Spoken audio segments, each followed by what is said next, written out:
Intra party election جو اس وقت election commission میں، اور آپ کو مزے کی بات بتاؤں کہ یہ گلگت بلتستان میں بھی ہمارے ساتھ پی ٹی آئی کے ساتھ یہ لوگ یہ کرنے کی کوشش کر رہے ہیں اور یہ کریں گے۔ یہ یاد رکھیں کہ جو قبل از انتخابات،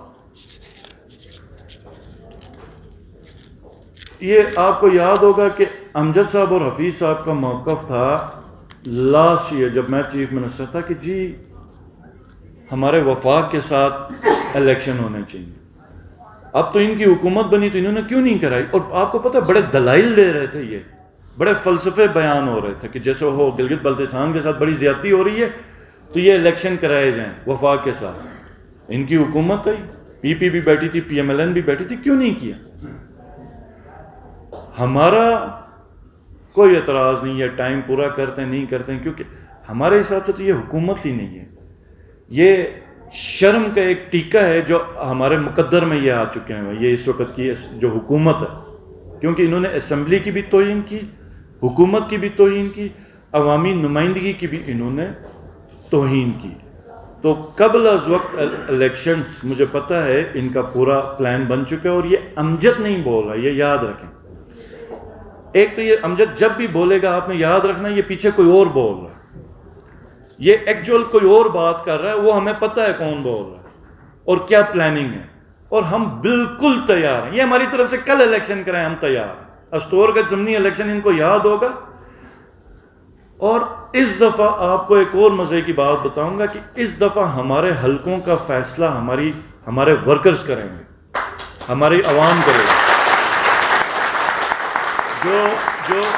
جو گانچے میں بھی ہم نے اپنے ورکرز کو ٹاسک دیا ہوا ہے، شگر میں بھی دیا ہوا ہے، کھرمن میں بھی دیا ہوا ہے، اور اسی طرح جی بی میں، ہمیں گلگت بلتستان کی عوام پر پورا بھروسہ ہے، اس کی غیرت کے اوپر اور ایک غیور عوام ہونے پر، اور یہ وقت بتائے گا۔ یہ جو مرضی کر لیں، یہ جب مرضی الیکشن بلا لیں، ہم حاضر ہیں۔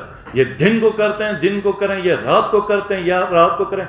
امجد اور حفیظ مل کے چلیں، ایک ہی چھت سے باہر گاڑی میں نکل کے الیکشن کریں، ہم پھر بھی تیار ہیں ان کے ساتھ مقابلے کے لیے۔ اور یہ ان کو زیادہ ڈر لگے تو یہ نامعلوموں کو بھی لے کے چلیں، ہم پھر بھی تیار ہیں۔ اچھا وہ ایک سوال، ہم نے کوئی تھرڈ پارٹی کے ساتھ کوئی معاہدے کا پروپوزل نہیں دیا، انہوں نے موڈیفائی کرنے کا کہتے ہیں نا۔ دوسرا اس کا اشتہار آئے گا، اس کا اشتہار آئے گا، اور اشتہار آ کے اس میں بڑے بڑے گروپس آئیں گے۔ ہمارا جو ملازمین ہیں، ہم ملازمین بھی ان کو حوالے کریں گے کہ ان کا جو مطلب آپ کا اگر 300 ریسٹ ہاؤسز ہیں تو کم سے کم آپ کے 1000 سے اوپر کے ملازمین ہوتے ہیں جن کی تنخواہیں ہوتی ہیں، تو اس میں وہ پروپوزلز لے کے آئیں گے، وہ پروپوزلز کیبنٹ اپروو کرے گی، تو وہ جی بی گورنمنٹ کر رہی ہے۔ نمبر 1 فرق ہے۔ نمبر 2 ہے یہ پورا شفاف، اور یہ ہمارا پروپوزل تھا، آئیڈیا تھا، اس کے اس وقت کا منسٹر جو تھا ٹورزم، یہ سارا ایک ورک کر رہے تھے۔ ہمارا کئی جگہوں پہ خستہ حالت تھی، جو تھا کیا کہتے ہیں ریسٹ ہاؤسز کا، تو اس ڈیٹا کے اوپر کام ہو رہا تھا، لیکن یہ ان کے اوپر تو کوئی بائنڈنگ نہیں تھی نا، ان کے اوپر تو بائنڈنگ نہیں تھی کہ جی پچھلے نے معاہدہ کیا۔ ہم نے معاہدہ کون سا کیا؟ یہ بھی جھوٹ ہے۔ ہم نے آپس میں ڈسکشن کر کے پروپوزل بنایا ہوا۔ اگر ان کو اتنی مجبوری ہے پروپوزل، ہمارے بجٹ سے پاس اے ڈی پی میرے حلقے کی وہ اٹھا کے انہوں نے کینسل کر دی، ان کو اس کو چینج کر رہے ہیں۔ ہمارے کئی ممبرز اس وقت ایم ایل ایز ہیں، ان کی دی ہوئی اسکیمیں کہیں اور لے کے جا رہے ہیں، اسمبلی سے جو پاس ہے اس پہ ان کو مجبوری نہیں ہے۔ ہمارے پروپوزل کے اوپر یہ کہتے ہیں کہ جی انہوں نے پروپوزل، ہمارا پروپوزل بھی لیں نا اپنا پروپوزل بھی لیں۔ میں نے یہی کہا نا، دجالی جو فتنہ ہوتا ہے وہ سچ اور جھوٹ مکس ہو کے آتا ہے۔ انویسٹمنٹ کے خلاف کوئی نہیں ہے۔ ہم دبئی میں بھی گئے تو تقریباً $2 بلین کے ہم نے معاہدے سائن کیے تھے، ایم او یو سائن کیے تھے۔ انویسٹمنٹ تو ہم میں سے ہر کوئی ویلکم کرے گا، کوئی بھی حکومت میں آئے گا انویسٹمنٹ۔ میں نے پوری اپنی پریس کانفرنس میں انویسٹمنٹ کو کنڈیم تو نہیں کیا۔ گرین کمپنی کب بنی تھی؟ 3 مہینے پہلے۔ کتنے مہینے پہلے بنی؟ آپ صحافیوں میں سے کسی؟ ہاں، جنوری میں بنی۔ میری ڈسکوالیفیکیشن کب ہوئی ہے؟ 4 جولائی۔ اس وقت گرین کمپنی پیدا بھی نہیں ہوئی تھی. تو کون سا معاہدہ کیا ہم نے؟ کون سا معاہدہ کیا؟ ہمارا پروپوزل تو ٹوٹلی مختلف تھا.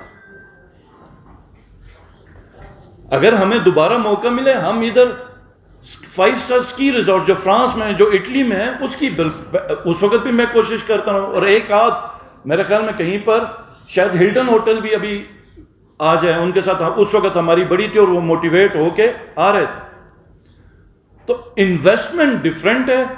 یہ جو ہے نا ریسورسز ہی اٹھا کے کسی کو دینا, یہ ڈفرینٹ ہے. یہ ریسورسز ہی اٹھا کے دینا کسی کو, کوئی چیک نہیں, کوئی کچھ نہیں, ایک بورڈ بنا ہے. اور ان کو یہ بھی نہیں پتا ہے کہ ان سے یہ پوچھیں کہ یہ موڈیفائی بھی آپ نہیں کیا تھا, نہیں کیا تھا. اور ہم نے کیا فارسٹ کی زمینوں کا کیا تھا؟ ہم نے تو سمپل ریسٹ ہاؤسز تک کا کیا تھا نا, کہ وہ ریسٹ ہاؤسز جہاں سے ہمیں انکم نہیں آ رہی ہم اس کو دیں اور 100% دیں, اور وہ ہماری ہی ہو. لیز پہ بھی دے رہے ہیں تو ہمارے تھرو جائے اور واپس آ جائے. ادھر جس حساب کے لوگ خدشات دے رہے ہیں, جن کو لیز پہ دے رہے ہیں, یہ واپس لے سکیں گے؟ آپ بتائیں نا, لے سکیں گے؟ نہیں لے سکیں گے. مجھے تو یہ تو رینٹ بھی یہ لے سکیں گے, نہیں لے سکیں گے, مجھے شک ہے. اور کون سی ایسی نااہلی ہے؟ ہم نے جو پروپوزل بنایا اس پہ کر لیں. ان کو تو مجبوری تو کوئی نہیں ہے نا. ہمارے کیبنٹ کے 1000 فیصلے انہوں نے قلم. ہم نے لینڈ ریفارم بھی بنایا تھا, لے آئے نا لینڈ ریفارم.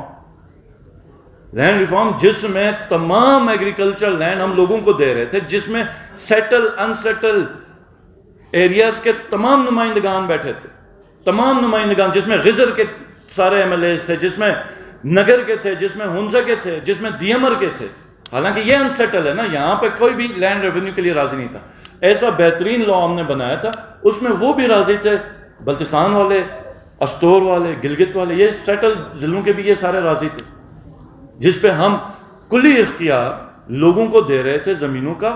اور وہاں پر یہ تھا کہ وہ صرف ایگریکلچر لینڈز آئیڈینٹیفائی ہوں گی, اس کو کنورٹ نہیں کریں گے, تاکہ ہم اپنی خوراک کی کمی پوری کریں گے. گلگت بلتستان ہم کسی کے سامنے ہاتھ نہیں پھیلائیں گے.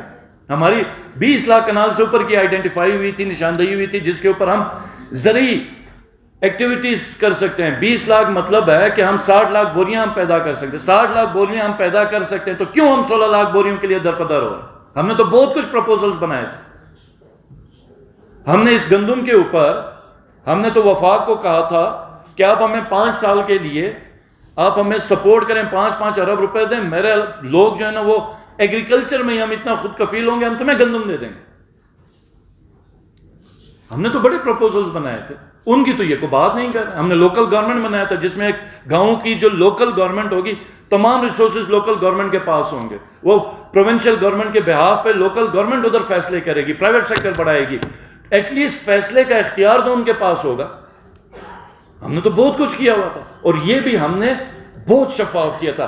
پی ٹی ڈی سی سے بھی بہت بہتر ہمارا جو پروپوزل ہے اس پہ کرتے, تو ان کو یہ لان تان اور یہ گالم گلوچ اور ان کو یہ بےزتی اور شرمندگی نہ سہنی پڑتی. ان کو تو یہ معاہدہ ملا ہے کہ دستخط کرو, انہوں نے دستخط کیا. اچھا سر, یہ بتائیے گا کہ آپ نے اپنے گفتگو میں بتایا کہ پولیٹیکل سسٹم اور پولیٹیکل فورسز کو بالکل تباہ برباد کیا گیا ہے, اور جمہوریت سوال ہے. سب سے پہلے جو آل پارٹیز کانفرنس ہوتی ہے نا, اس میں وہ کرائسس کا اس پہ یہ بلا لیں نا کوئی ایجنڈا. آل پارٹیز کانفرنس کا ایجنڈا کوئی ایک پارٹی طے نہیں کرتی, سب مل کے طے کرتی. جگہ, وینیو, کون ہوسٹ کرے گا, اور اس کے اندر جلسہ نہیں ہوتا 400 بندوں کا.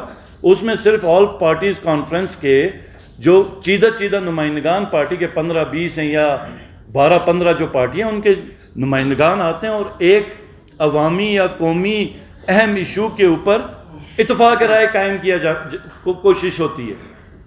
اور پھر دوسرا یہ جو آپ نے بتایا کہ عنوان کیا ہے, جمہوریت کے اوپر بات کی جائے گی, جمہوریت. ہاں, اب مجھے یہ بتائیں, پیپلز پارٹی اس حکومت میں جو بیٹھی ہے, یہ کوئی جمہوری فیصلہ ہے؟ یہ تو وہی ہوا نا کہ دن بھر میں لوگوں کے اوپر ظلم کروں, لوگوں کا مال چراؤں, اور رات کو بیٹھ کے مجلس بھی پڑھوں. آپ ادھر جمہوریت کے جنازہ بھی نکالیں, جمہوریت توڑنے والوں کے ساتھ بیٹھیں. یہ سیمی مارشل لا کے اندر آپ ان کے بالکل اعلی کار اور سہولت کار ہو جائے اور ادھر مجلسیں بھی سجائیں جمہوریت کی، تو یہ تو نہیں ہوتا نا.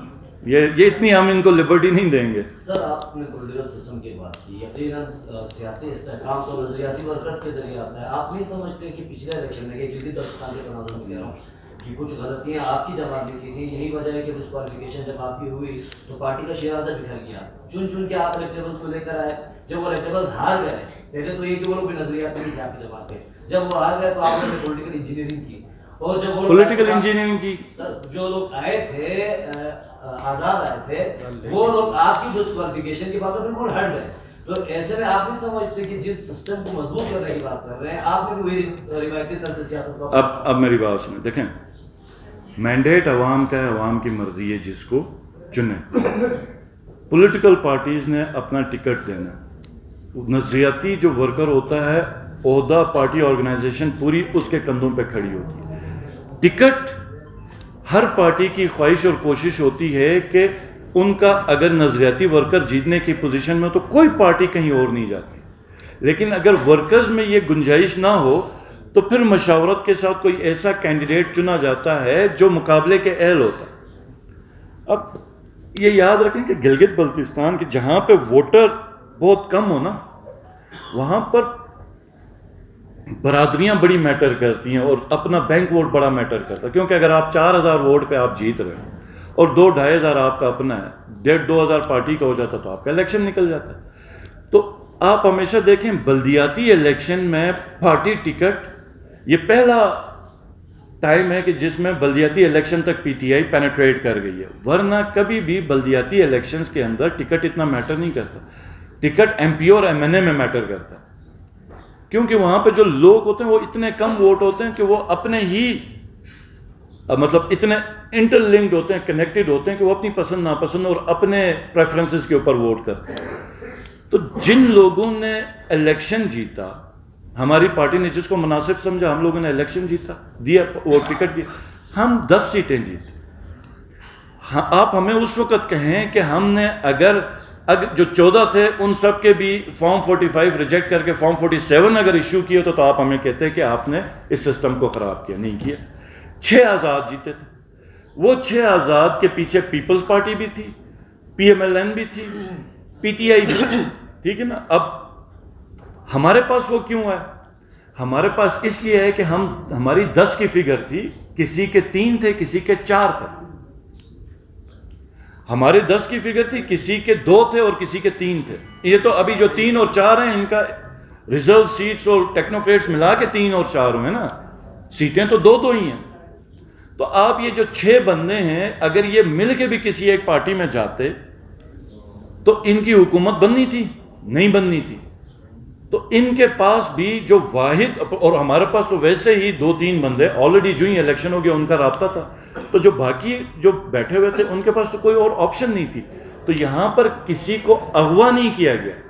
وہ جیسے زرداری کی بیٹی نے الیکشن لڑنا تھا تو 13 الیکشن کے کینڈیڈیٹس کو اغوا نہیں کیا گیا جیسے ادھر ہوا، اس طرح ادھر اغوا نہیں کیا گیا. ادھر تو اغوا کیا گیا نا، اغوا کر کے غیر بلا مقابلہ منتخب ہو گئے. وہ منتخب نہیں ہو گئے، وہ چنتخب ہو گئے. تو یہاں پر تو جتنے بھی 6 بندے تھے ان کے اوپر کوئی فورس نہیں تھا، انہوں نے تو وہ خود آ کے گئے تھے. اب جو جبر ہو گیا، آپ کو پتہ ہے کہ بڑے بڑے پرانے بانیان جو تھے وفاق میں وہ خان صاحب کا ساتھ چھوڑ کے گئے، لیکن عوام نے ان کا کیا حال کیا الیکشن میں آپ نے سب نے دیکھا. تو یہاں پر بھی جو تازہ آئے تھے وہ چھوڑ کے گئے اور جو بڑے پرانے اپنے آپ کو کہتے تھے وہ بھی چھوڑ کے گئے. اور ان کا بھی حال وہی ہونا ہے جو سینٹر میں ان سب کا ہوا جو خان کو چھوڑ کے گئے.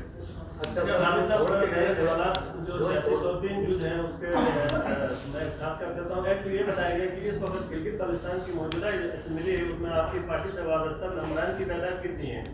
دوسرا یہ کہ جن افراد نے آپ کی پارٹی سے منحرف ہو گئے حکومت میں چلے گئے، ان کے خلاف آپ کی پارٹی وائز ابھی تک ان کے خلاف کوئی تعلیمی کارروائی نہیں ہوئی ہے، جس کے وجہ سے اپوزیشن اور حکومت میں موجود ممبران نجی معامل میں پارٹی وابستگی کا اظہار کرتے ہیں اور لوگ کنفیوژن کے شکار ہیں. تو تیسرا جو یہ ہے کہ گزشتہ ہفتہ یہاں پریس کانفرنس کر رہے تھے، انہوں نے قبل از وقت انتخابات کے حوالے سے بات کی. تو قبل از وقت انتخابات کے حوالے سے آپ کی پارٹی کا موقف کیا ہے؟ دیکھیں جو آپ نے پوچھا ایک سوال کہ ہماری تعداد کتنی ہے، تو ہمارا وزیر سلیم صاحب ہیں، کرنل عبید صاحب چھوڑ کے آگے، ٹھیک ہو گیا، راجہ زکریا صاحب ہیں، اچھا پھر اس کے بعد آپ کا جو خواتین میں ہے کلثوم میڈم ہے، اور 2 ہم نے ایک لیڈیز اور ایک ٹیکنوکریٹ جو MWM سے اٹھایا پی ٹی آئی کے ٹکٹ میں ہے، کنیز فاطمہ اور رضائی صاحب۔ ہم نے غلطیاں بھی کی ہوں گے، ہم نے صحیح فیصلے بھی کیے ہوں گے، لیکن ایک چیز جو میں اپنے سب لوگوں کو، دوستوں کو، ساتھیوں کو، سب کو فخر سے بتاتا ہوں کہ وہ غلط فیصلہ یا صحیح فیصلہ میرا فیصلہ، جی بی کی گورنمنٹ کا فیصلہ تھا، ہم نے فیصلہ کیا تھا، اور صحیح ہے تو کریڈٹ کے بھی حقدار ہے، غلط ہیں تو تنقید کے بھی حقدار ہے، اور اس کے نتیجے پہ دوبارہ موقع ملا تو جو غلطیاں اس سے سیکھ کے دوبارہ بہتر اور مزید بہتری لائیں۔ بہتری اسی طرح ہوتی ہے، اس طرح تو بہتری نہیں ہوتی ہے کرائے کے ٹٹوؤں کو لا کے بٹھا دیا۔ آج وفاق میں مینڈیٹ کسی اور کا ہے، عوام پوری کسی اور کے ساتھ کھڑی ہوئی ہے، وہ میں نہ مانوں والی بات ہے، طاقت ہے نا، طاقت کے اوپر ملک کو بلڈوز کر دیا۔ یہ سورج ہے، یہ اس وقت باہر روشنی ہے، اب میں کہوں یہ اندھیرا ہے، یہ روشنی نہیں ہے، اور یہ سورج نہیں ہے، یہ سامنے پہاڑ نہیں ہے، اور جو انکار کرے گا اس کے اوپر FIR ہوگی، خوف پھیلاؤں، یہ کس طرح کا نظام چلے گا؟ یہ تو عوام کے ساتھ بھی مذاق ہے، اس ملک کے ساتھ بھی مذاق ہے، یہ ان شہیدوں کے ساتھ بھی مذاق ہے جو اس کے دفاع میں اپنی جانیں گنواتے، ان بزرگوں کے ساتھ بھی مذاق ہے جنہوں نے ایک بڑا خواب دیکھ کے یہ خطہ حاصل کیا۔ بہت بہت شکریہ، سوالات اگر آپ لوگوں کے ہیں۔ خالد صاحب، پچھلے دنوں وزیر اعلیٰ کی ٹیم آئی تھی یہاں، جب اسی ایشو پہ ہم نے بات کی تو وہ کہہ رہے تھے کہ یہ پچھلی گورنمنٹ کا ہی آئیڈیا تھا، انہوں نے اس کو تیار کیا تھا، ہم نے صرف اس کو موڈیفائی کیا ہے، اور سہیل عباس صاحب جنہوں نے استعفیٰ دیا تھا اس کے بارے میں کہہ رہے تھے کہ یہ ہم نے جی بی کی